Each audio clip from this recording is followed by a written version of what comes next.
o Wellington Calazans, que é jornalista, é especialista em comunicação integrada e corporativa e que nos fala a partir de Estocolmo, na Suécia. Wellington, muito boa noite, bem-vindo a mais uma Conexão. Boa noite, David Temudo, boa noite a você assistindo ao canal TPA Notícias aqui no programa Conexão Angola. É sempre bom estar aqui de volta.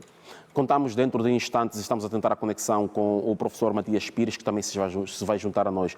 Mas já começando a nossa conversa, o Wellington esteve esta semana em Luanda, portanto aqui onde me encontro, e coincidentemente na fase em que estávamos a fazer os preparativos para comemorarmos os angolanos, portanto os 21 anos de paz efetiva, uma paz que foi alcançada a 4 de abril de 2022. O Wellington já trabalhou e viveu em Angola, sobretudo no tempo do conflito armado. O Wellington, tendo estado cá em trabalho assim de forma muito rápida, como se pode dizer, ou mesmo como se diz na gíria, uma visita de médico, o Wellington, que Angola ou que Luanda o Wellington viu passados 21 anos desde o 4 de abril de 2022, de 2002? David, como você falou, foi uma visita rápida, mas obviamente que é possível afirmarmos que o ambiente é muito melhor. Eu vi, especialmente na capital, onde estive, mas conversei com algumas pessoas, uma projeção de futuro, algo que naquela oportunidade não era possível. As pessoas não tinham a certeza do dia seguinte. E essa perspectiva de discutir sobre reforma no trabalho, sobre outros investimentos e outros pensamentos para empreendedores e comerciantes, empresários, isso tudo mostra que as pessoas acreditam no futuro. Eu acho que nesses 21 anos, David, esta é a grande possibilidade, acreditar que existe um futuro, porque não existia essa possibilidade diante do cenário temerário e de degradação, consequência natural de um país que esteve tantos anos em guerra. Então eu vi que a paz fez bem e, como eu tenho falado aqui nas minhas intervenções, hoje faz parte da cultura do povo angolano, essa cultura de querer multiplicar essa paz que foi conquistada tão duramente. E são 21 anos que podemos dizer que já produz uma geração adulta que nasceu na paz e que agora celebra, não é, este aniversário. Então, Angola entra na fase adulta da paz. E o que esperamos disso é que todos tenham a consciência de que são parte dessa conquista e, mais importante agora, são parte da manutenção. Angola é um país muito rico, sim, é verdade. Muitas pessoas falam sobre isso. Mas, como eu gosto de falar, e repito aqui, a Alemanha, para reconstruir após a Segunda Guerra Mundial, demorou até muito pouco tempo. Agora está envolvida em mais uma situação que, ainda que de maneira indireta, sofre consequências econômicas gravíssimas, o que retarda a consolidação de um projeto de Alemanha como potência mundial, como ela gostaria de ser após a Segunda Guerra Mundial. Então, David, Angola tem apenas 21 anos vivendo num ambiente de paz. É muito pouco tempo para um país que, desde as lutas independentistas, esteve diante de um cenário extremamente adverso. Por isso, é importante que todos tenham a consciência de que é parte do projeto de construção para as próximas gerações.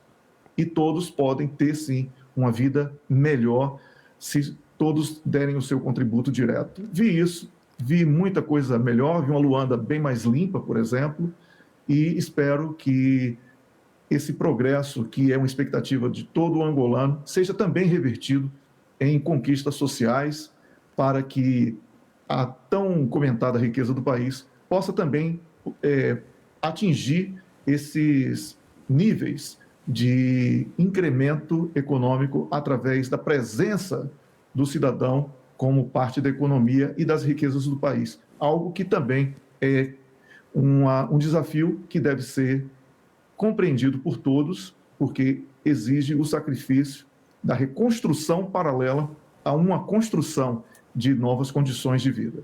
É isso, David.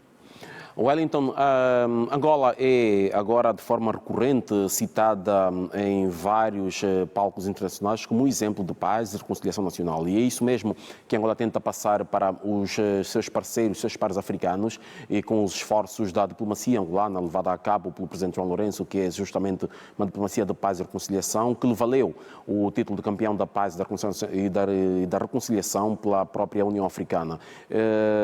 O Congo Democrático, um país vizinho de Angola, passa por um momento difícil e que Angola todo o tempo vai manifestando o seu esforço e empenho no sentido de se alcançar a paz e a reconciliação, sobretudo na região leste daquele país.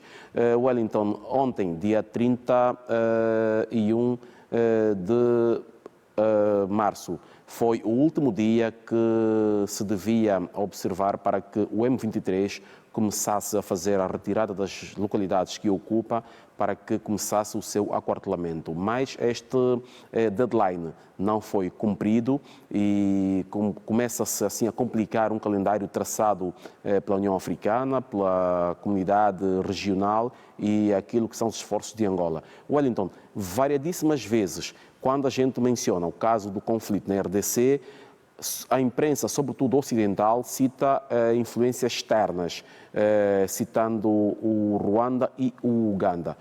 De forma concreta, parece-lhe que existe alguém ou uma mão invisível que tenta sabotar os esforços de Angola? Sem dúvida alguma.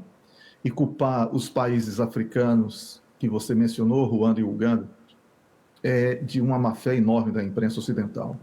Porque, David, eu sempre falo isso e incomodo muito quando falo isso. A corrupção, ela tem 3 vias. Ela tem o corruptor, o corrompido e tem o meio de corrupção. E aqui a imprensa ocidental ignora que o corruptor normalmente é o ocidental.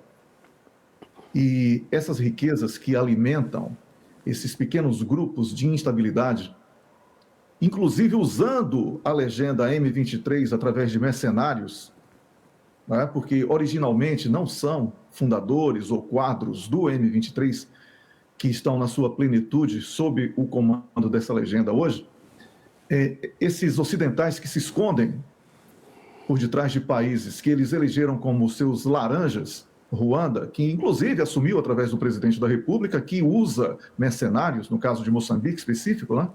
O que já apresenta aí uma confissão de crime. Né? E, certamente, esses países estão sendo utilizados como ferramentas para que essa instabilidade no leste do Congo seja mantida na República Democrática do Congo. E Angola tem, sim, que entrar com muita força com os países que, de maneira sincera e comprometida, estejam interessados nessa paz, porque toda a região passa a estar ameaçada. E sabemos disso, David. Angola precisa da paz no Congo para que possa manter esse plano de desenvolvimento, que é uma estratégia do país para os próximos anos. Então, inclusive o cenário mundial atual permite que Angola se posicione de uma maneira muito interessante, porque possui commodities que têm sido extremamente disputados no mercado, porque possui áreas férteis, porque possui um povo onde a juventude é predominante, com a força de trabalho que está aí pujante e ávida por oportunidades. Então, David, eu vejo essa interferência de Angola como uma vacina para o bem-estar do próprio país Angola e do povo angolano. Voltando ao leste do Congo, como você falou, esse cessar-fogo que teve o deadline esgotado, mas que os focos... Sim, Wellington, estamos a ouvi-lo. Wellington, estamos a ouvi-lo. Perdemos por alguns instantes o sinal do Wellington Calazans, que nos fala a partir de Estocolmo, na Suécia. Estamos justamente a conversar sobre a questão que tem a ver com a instabilidade na República Democrática do Congo, na sua zona leste. Tudo porque o deadline estabelecido pelas partes negociais tinham determinado que a partir do dia 31 de março as forças do M23 deveriam começar a abandonar as zonas que ocupam desde a fase de confrontações com as forças regulares do governo da RDC e que isto não se efetivou, sendo que há relatos de que no leste do país os militares e combatentes do M23 continuam a circular por essas zonas que foram ilegalmente ocupadas e que deviam então ser retirados dos locais para se concentrarem e serem encaminhados para as zonas de aquartelamento ou acantonamento para depois então iniciar-se o processo de inserção destes nas forças regulares e na vida social pública do Congo Democrático. Este é um assunto que vamos continuar a apreciar e a analisar e conversar sobre aqui no nosso Conexão Angola, tão logo consigamos restabelecer a conexão com os nossos convidados. Estávamos a conversa com o Wellington Calazans, justamente que estava a falar dos esforços de Angola, que, ao que parece, nas palavras do Wellington, parecem estar a ser sabotados por algumas forças externas ainda por identificar, sendo que Angola empenha-se de forma muito efetiva e de forma muito segura para que se alcance a paz naquele país vizinho, por força a conseguir então garantir a estabilidade e tranquilidade em toda esta região central do continente africano, sendo que, dizia Wellington, que os fenómenos de instabilidade num país vizinho são sempre imediatamente transportados e transferidos e sentidos na prática nos países que estão na vizinhança. O Wellington já está novamente na linha. Wellington, queremos que continue a falar. Faz favor. David, tivemos aí um problema na conexão, né? Mas, tentando concluir aqui, todos nós sabemos que não é apenas quadro do M23 que está à frente, como eu vinha falando. Então, é preciso que haja uma investigação mais profunda nesse sentido, para que, pegando aí os contratantes dos mercenários, possamos chegar à origem dos patrocinadores, os verdadeiros patrocinadores da instabilidade no leste da República Democrática do Congo. Daí é o desafio e, por isso, temos que louvar Angola e os países envolvidos no propósito de paz na região, porque será uma ação não apenas benéfica para o povo da República Democrática do Congo, como também para de toda a região e para o continente africano de modo geral.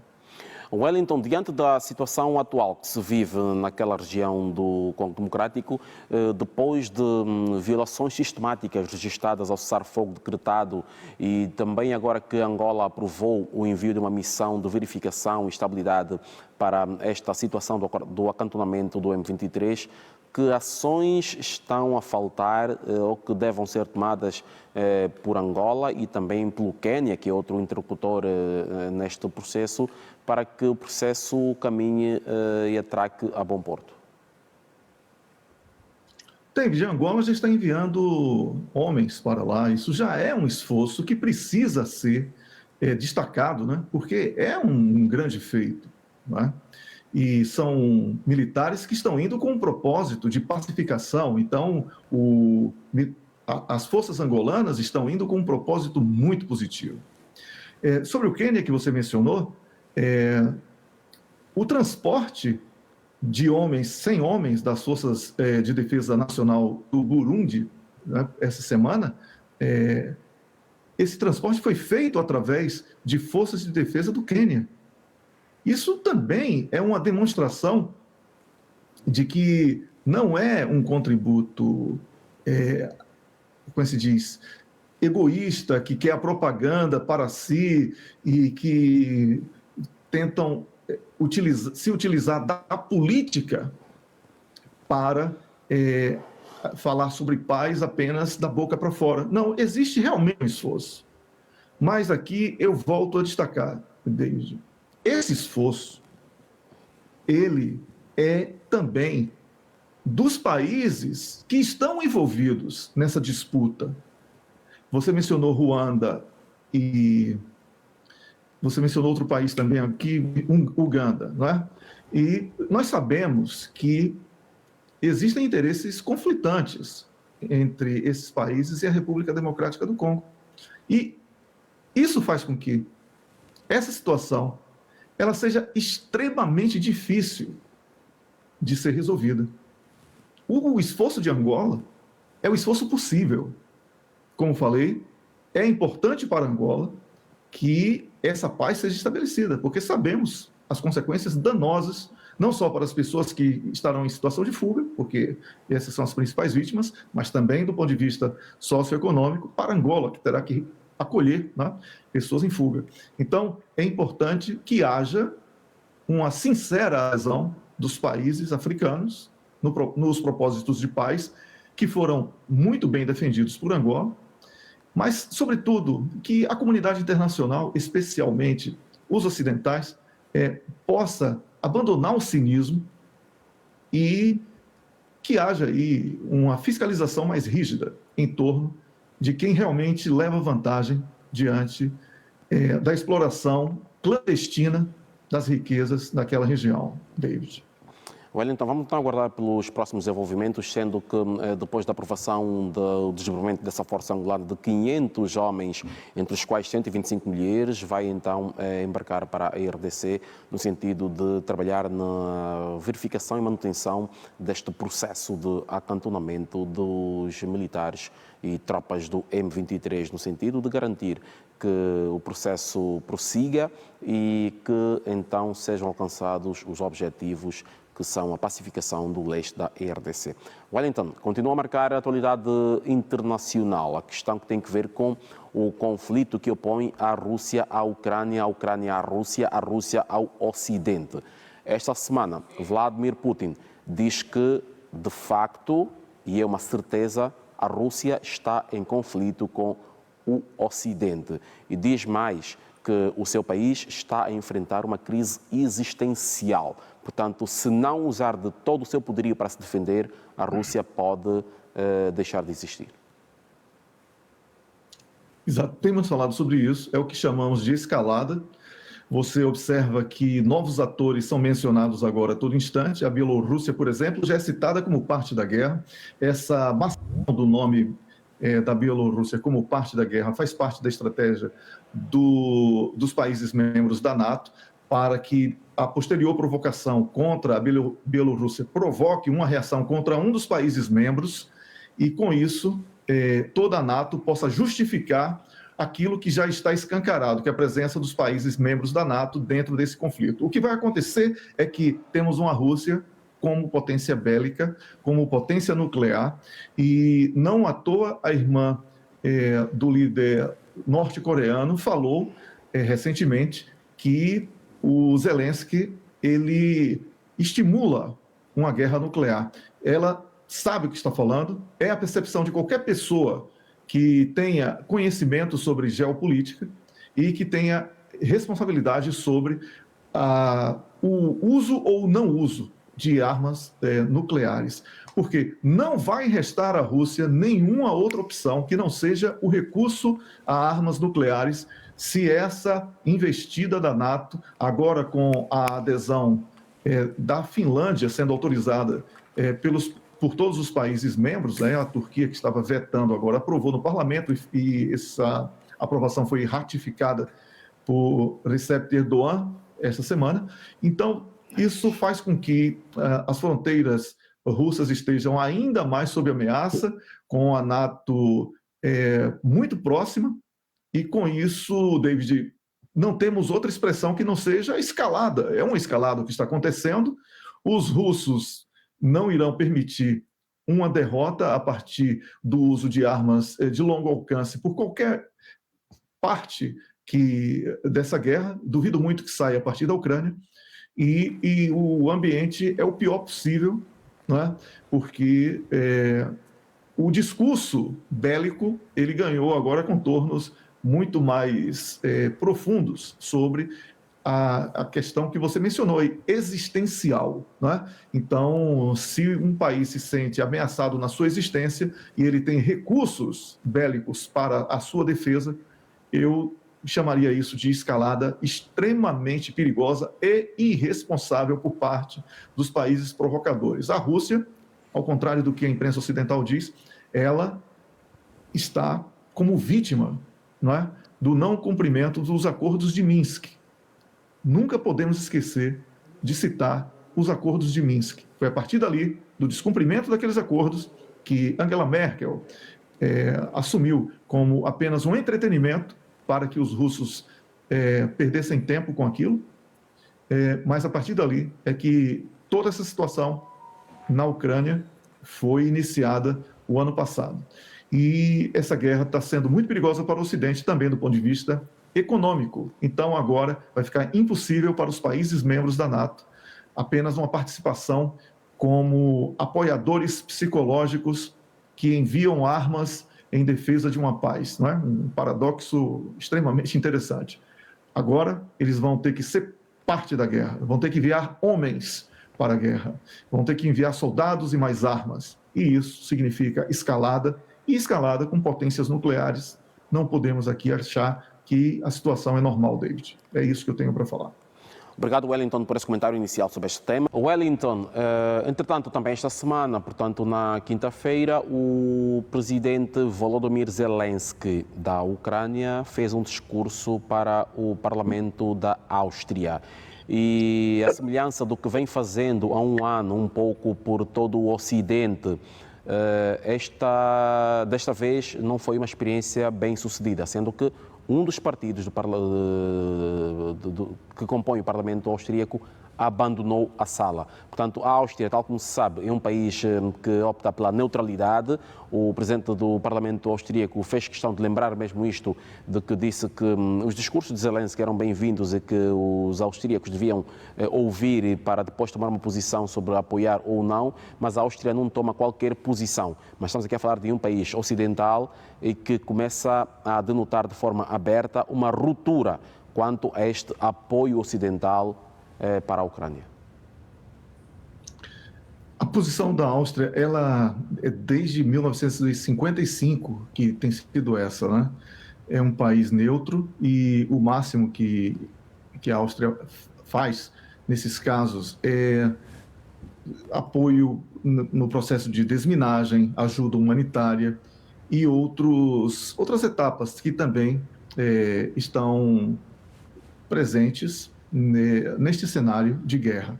Wellington, sendo que a nível das próprias resoluções, Wellington, sendo que a nível das próprias resoluções da União Europeia, a Áustria sempre disse que não daria qualquer apoio militar à Ucrânia, apenas podia manifestar a sua solidariedade política.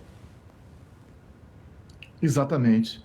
Você mencionou aí muito bem, é o terceiro maior partido que a imprensa agora faz questão de chamar de extrema-direita. Que já esteve no governo, Exatamente. 20 deputados austríacos, eles abandonaram o parlamento durante um discurso do presidente ucraniano Volodymyr Zelensky, exatamente porque o discurso do Zelensky é belicista. E por ser belicista, fere essa política de neutralidade defendida pelos austríacos. E não foi novidade para quem já acompanha, porque a Áustria, desde o ano passado, vem falando que não há razões para entrar nessa guerra, que ela não se sente parte dela, e isso tem provocado toda essa ira. A presença de Volodymyr Zelensky foi mais uma tentativa dos países membros da NATO de persuadir, de jogar a opinião pública contra os líderes políticos da Áustria. O sucesso não foi obtido, felizmente, e eu acredito, David, que isso caracteriza aquilo que vem sendo aqui denunciado, especialmente pelo professor Matias Pires, que eu ainda não tive a oportunidade de cumprimentá-lo, e aqui eu o saúdo com o meu boa noite, sobre essa tentativa dos ocidentais de não respeitarem o posicionamento de neutralidade de alguns países. Assim, por ser uma tensão na Europa, David, eles querem dar um caráter mundial. Isso está cada vez mais claro. Observe que há uma pressão muito grande sobre os países africanos para que eles mudem de opinião, saindo da neutralidade e apoiando a insanidade de uma guerra contra a Rússia. E, ao mesmo tempo, uma Áustria que está ali tentando sobreviver a tudo isso.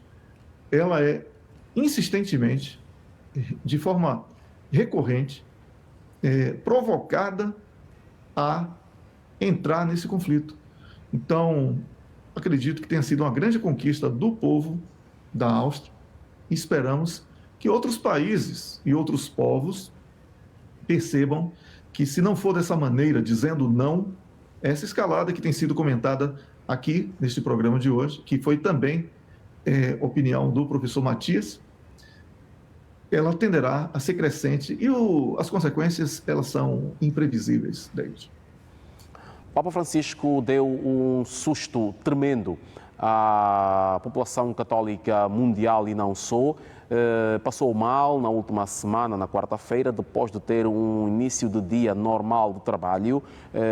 Procedeu à audiência geral habitual à quarta-feira e depois do meio-dia passou mal e teve de ser levado para um hospital onde ficou internado por 4 dias. Hoje teve alta hospitalar, mas ainda o estado de saúde inspira muitos cuidados. O Papa Francisco é citado como sendo um paciente teimoso, porque não obedece às regras médicas e não quer estar numa cama de hospital. Pediu que queria regressar à sua residência para poder, a partir de amanhã, participar da Semana Santa. Portanto, o calendário do Vaticano já diz que o Papa vai presidir, sim, as cerimônias do Domingo de Ramos e todas as outras cerimônias da Semana Santa, embora não fique por muito tempo. Sabe-se que o relatório médico diz que o Papa não pode passar por questões de mudança brusca de temperaturas e as atividades são normalmente ao ar livre. O que é que se pode prever? David, teimosia, os idosos são teimosos. E um Papa, ele, nessa idade, ele não está muito preocupado com quanto tempo ele vai viver. No desafio pessoal Lembrando dele, que o Papa Francisco conta agora 86 anos de idade. Exatamente, aí que eu ia chegar, 86 anos de idade, né? Teve Covid recentemente, problemas respiratórios, um leve problema cardíaco, e isso aí abre aquele debate, ou reabre, né? Porque é um debate tão antigo, reabre o debate sobre a necessidade de aposentadoria de um Papa. Né? Tivemos recentemente a experiência de um ex-Papa convivendo com um Papa. Não foi uma situação forçada pela idade ou questões de saúde, mas sim por uma opção. O antigo Papa, recentemente falecido, inclusive, abandonou o posto, né? E tivemos ali o que chamam de 2 papas, um fato bastante incomum na história, raríssimas vezes isso aconteceu. E agora temos um Papa que, como você falou, que a imprensa fala que é teimoso, mas que tenta, até o último segundo da sua vida, enquanto estiver à frente do cargo, de maneira consciente, pregar a palavra para a qual ele está dedicado, fez votos. Mas eu acredito que seria interessante que a Igreja Católica revisse essa possibilidade de estabelecer uma data, um período para que o Papa pudesse cumprir o seu mandato, para evitar que todo o Papa, quando chegasse a esse tipo de situação, passasse a ser visto como um frágil, porque de uma maneira indireta, David, é a imagem da Igreja. E observe que a Igreja tem sido visto cada vez como uma instituição, a Igreja Católica, estou falando da Igreja Católica, obviamente, como uma instituição fraca por causa da imagem transmitida pelos seus papas. E é preciso mudar isso. é preciso mudar, não vai romper a tradição católica, vai abrir uma nova possibilidade de rejuvenescer, mantendo as tradições. Então, eu acredito que seja uma experiência que precise ser banida da Igreja Católica, ver um idoso que deveria estar repousando por já ter dado o seu contributo enquanto foi possível fazê-lo de maneira produtiva, sendo massacrado aos olhos de todos, né? Então, essa é a impressão que eu tenho, David.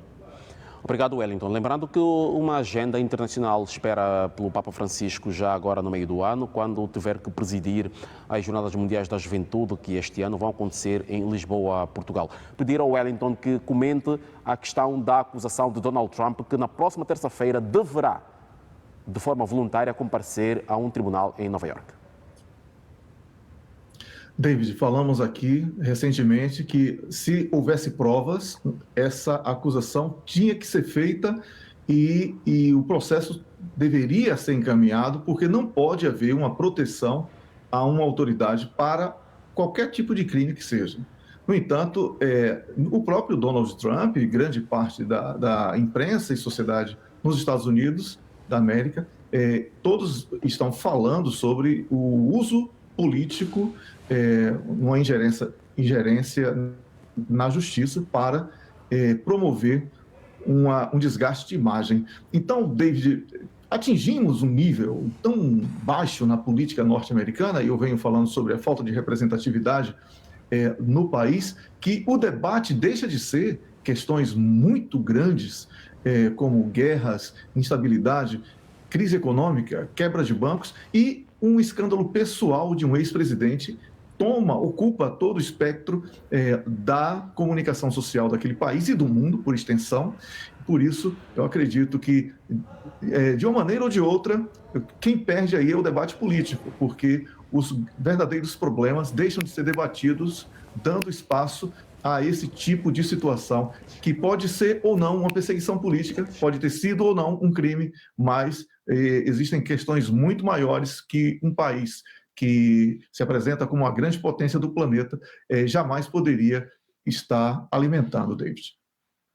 Obrigado, Wellington. E em 30 segundos, Wellington, continuando a questão do jornalista norte-americano que está preso na Rússia. É isso. Agora entramos nessa fase de jornalista ser visto como espião, não é?